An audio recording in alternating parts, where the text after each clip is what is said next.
अस्सलाम वालेकुम, मेरा नाम अफजल है और मैं आपका केमिस्ट्री का टीचर हूँ। मुझे पढ़ाते हुए 25 साल हो चुके हैं। मेरे तजर्बे से फायदा उठा लो। केमिस्ट्री 9th चैप्टर नंबर 4, नाम है स्टोइकियोमेट्री।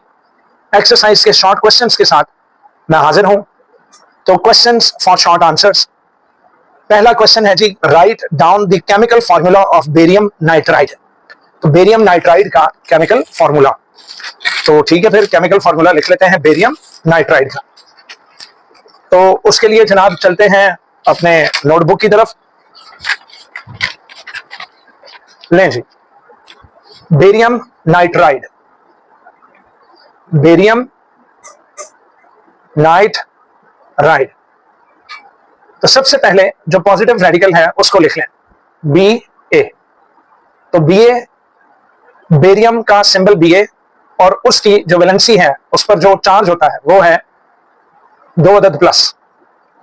नाइट्राइड पर -3। तो बेटा जी, इसकी जो पावर है, इसका जो चार्ज है, वो सीधा बेरियम के लोअर राइट कॉर्नर, मतलब बेरियम के राइट साइड की सबस्क्रिप्ट में आ जाएगा, और बेरियम का जो 2 है वो नाइट्रोजन की सबस्क्रिप्ट में चला जाए।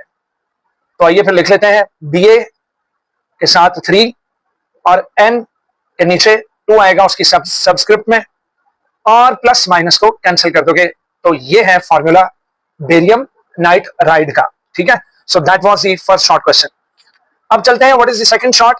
Find out the molecular formula of the compound whose empirical formula is CH2O। तो क्वेश्चन 2 जो है उसकी अगर मैं डाटा बनाऊं तो उसकी डाटा ये है कि आपने मॉलिक्यूलर फार्मूला फाइंड आउट करना है।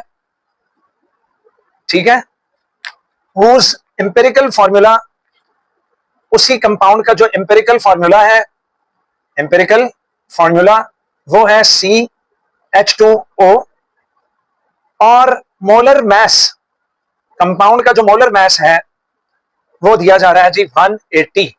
ठीक है, तो हमने मॉलिक्यूलर फार्मूला फाइंड आउट करना है। उसके लिए हम जो फार्मूला इस्तेमाल करेंगे, बाय यूजिंग फार्मूला। तो अब हम क्या यूज करेंगे, तो आप अपनी किताब के पेज नंबर 56 पर चले जाएं, और पेज नंबर 56 पर सैंपल प्रॉब्लम में सेम यही वाला क्वेश्चन पूछा गया है कि एक कंपाउंड का एम्पिरिकल फार्मूला दिया गया है, मोलर मैस हमें बता दिया गया है, और कहा गया है कि इसका मॉलिक्यूलर फार्मूला बताएं। तो मॉलिक्यूलर फार्मूला जानने के लिए आपने ये वाला फार्मूला जो है वो लिखना है, और वो है मॉलिक्यूलर फार्मूला। ठीक है, मैं मॉलिक्यूलर फार्मूला को MF लिख रहा हूं। तो molecular formula is equal to N into empirical formula, empirical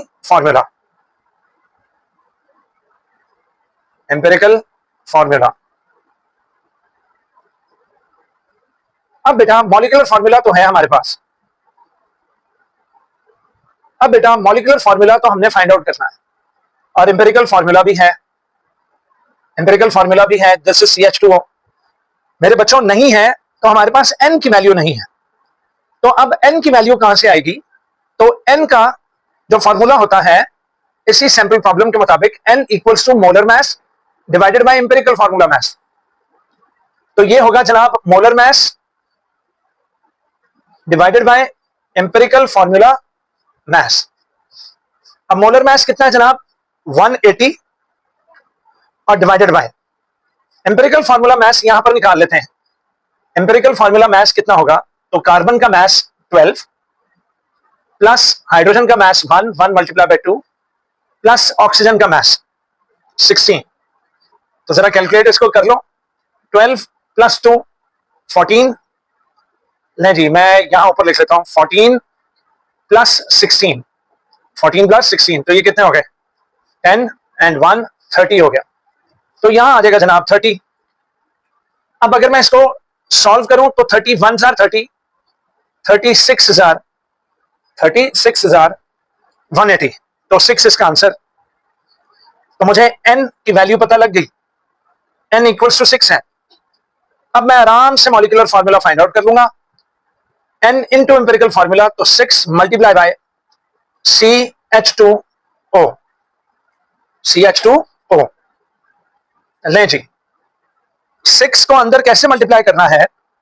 6 इनकी सबस्क्रिप्ट से मल्टीप्लाई होगा बेटा, सबस्क्रिप्ट से। डन। तो 6 1 जार, कार्बन के नीचे कुछ नहीं लिखा तो 1 है, 6 1 जार 6, तो C6, 6 2 जार 12, तो H12, तो 6 1 जार 6, तो O भी 6। तो मुबारक हो, ये मॉलिक्यूलर फॉर्मूला ग्लूकोज का है। तो जी हां, हमने मॉलिक्यूलर फॉर्मूला निकाल लिया। डन, ग्लूकोज का था। अब चलते हैं क्वेश्चन नंबर 3 की जानिब। How many molecules are present in 1.5 grams of water? तो अब इसके लिए नया जो है वो पेज ले लेते हैं। क्या है जी क्वेश्चन? क्वेश्चन है नंबर ऑफ मॉलिक्यूल्स हमें निकालने हैं, नंबर ऑफ मॉलिक्यूल्स निकालने हैं present in mass in grams, हमें पानी का दे दिया है, ऑफ वाटर हमें दे दिया गया और वो है 1.5 ग्राम्स, 1.5 ग्राम्स। ठीक है, ये चीज हमें दी गई है। अब हमने ये चीज निकाली।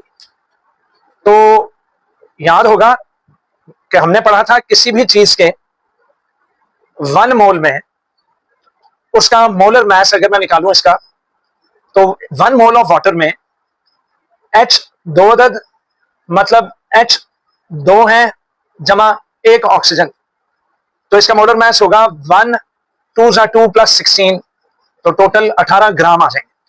तो 18 ग्राम्स पर मोल जो है वो इसका मोलर मास। तो 1 मोल में पानी कितना है जी? 18 ग्राम है। और किसी भी चीज के 1 मोल में मॉलिक्यूल्स या एटम्स की तादाद एवोगाद्रोस नंबर के इक्वल होती है, 6.02 × 10⁻23 के इक्वल है। अब वाटर मॉलिक्यूलर है तो मैं इसके आगे मॉलिक्यूल्स लिखूंगा। क्या लिखूंगा? मॉलिक्यूल्स। अब बेटा पता लग गया कि अगर 18 ग्राम पानी हो तो उसमें 6.02 × 10⁻23 मॉलिक्यूल्स होते हैं, मॉलिक्यूल्स होते हैं। मैं जानना चाह रहा हूं जनाब 1.5 ग्राम में कितने होंगे? क्वेश्चन में 1.5 ग्राम गिवन है, तो मैं चाहूंगा कि पानी इधर 1.5 हो जाए। मैं दोनों साइड्स को 1.5 से मल्टीप्लाई कर दूंगा। 1.5, ठीक है, जो चीज आपने लेफ्ट हैंड साइड पे करनी वही चीज आपने राइट हैंड साइड पर। 1.5 multiply by 18 grams of water equals to 6.02 × 10⁻23 molecules. अब मैं जो चीज यहां लेफ्ट हैंड साइड पर जो चीज मल्टीप्लाई हो रही होगी वो राइट हैंड साइड पर जाकर डिवाइड हो जाएगी। तो अब यह होगा 1.5 grams of water equals to 6.02 × 10⁻23 divided by 1.5 divided by 18। ठीक है, मैंने गलती से 1.5 लिख दिया क्योंकि 18 नीचे आया है, 18 उस तरफ जाकर तो डिवाइड हो जाएगा। अब इसको कैलकुलेट आप लोग कर लें तो इसका आंसर आ जाएगा 0.334 × 10⁻23। तो ये इसका आंसर आ गया। अब अगर आपने इसको 3.34 बनाना है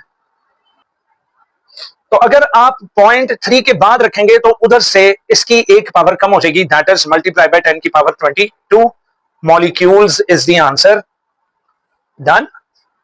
और यहां आप लिखोगे 1.5 grams of water. So this is the answer. लो मेरा बेटा। अच्छा जी, अब यह है कि जो शॉर्ट क्वेश्चन नंबर 4 है वो है what is the difference between mole and Avogadro's number. तो एवोगाद्रोस नंबर तो एक ह्यूज नंबर है और उस नंबर की जो वैल्यू है वो 6.02 × 10⁻23।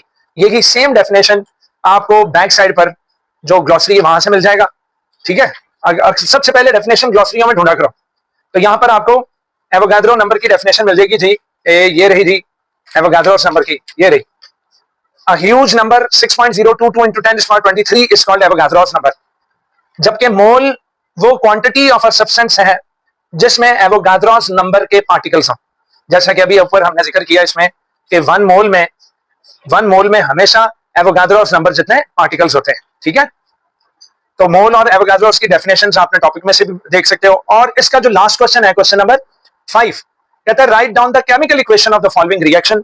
तो लिख लेते हैं, चलें जी, फिर इसकी इक्वेशन लिखते हैं। कहता है जी कॉपर Cu, ठीक है, C बड़ा लिखना है, U छोटा, प्लस यानी reacts with sulphuric acid H2SO4 to produce copper sulphate CuSO4 plus sulphur dioxide plus water. अब बेटा यहां पर ऑक्सीजन 4 है, जबकि इधर 4 जमा 2 6, 6 जमा 1 7 है। तो हमें कुछ करना होगा कि कॉपर इधर और उधर, हाइड्रोजन इधर और उधर, सल्फर इधर और उधर, और ऑक्सीजन इधर और उधर, सारा सेम सेम तादाद हो। तो अब मैं क्या करूं भाई, मैं क्या करता हूं, क्योंकि ऑक्सीजन का मुझे सबसे ज्यादा मसला है, तो मैं क्या करूंगा कि मैं ऑक्सीजन को यहां बढ़ा रहा हूं, क्योंकि उधर 7 है। तो मैं इस ऑक्सीजन 4 को 2 से मल्टीप्लाई कर देता हूं, 2 4 8 हो गए। अब यहां पर ऑक्सीजन 8 हो गए। अब यहां पर 4 को नहीं मैं छेड़ सकता, 2 को नहीं छेड़ सकता, इस 1 को मैं अगर 2 से मल्टीप्लाई कर दूं, तो अब देखते हैं। अब यहां ऑक्सीजन 4 है, प्लस यहां पर ऑक्सीजन 2 है, और प्लस ये वाला नंबर नीचे सब्सट्रैक्ट से मल्टीप्लाई होगा, तो 2 1 2 हो गया। तो ले जनाब 8 पूरे हो गए, डन, 8 पूरे हो गए। लो जी ऑक्सीजन हल। अब आ जाओ, एक कॉपर बैलेंस्ड। हाइड्रोजन देखते हैं, 2 2 4, तो वहां भी 2 2 4, और यहां पर सल्फर 2 1 2, 2 1 2, तो एक सल्फर इधर है, एक इधर है, तो 1 + 1 कितने हो जाएंगे, 2। तो हेंस ये बैलेंस केमिकल इक्वेशन है, और ये लास्ट शॉर्ट आंसर था। तो इसके साथ ही आज की वीडियो यहां पर खत्म होती है। कंस्ट्रक्टेड रिस्पॉन्स क्वेश्चंस इंशाल्लाह नेक्स्ट वीडियो में आपको दे देते हैं, ठीक है। इसके साथ ही अफजल को इजाजत दीजिए, अल्लाह हाफिज।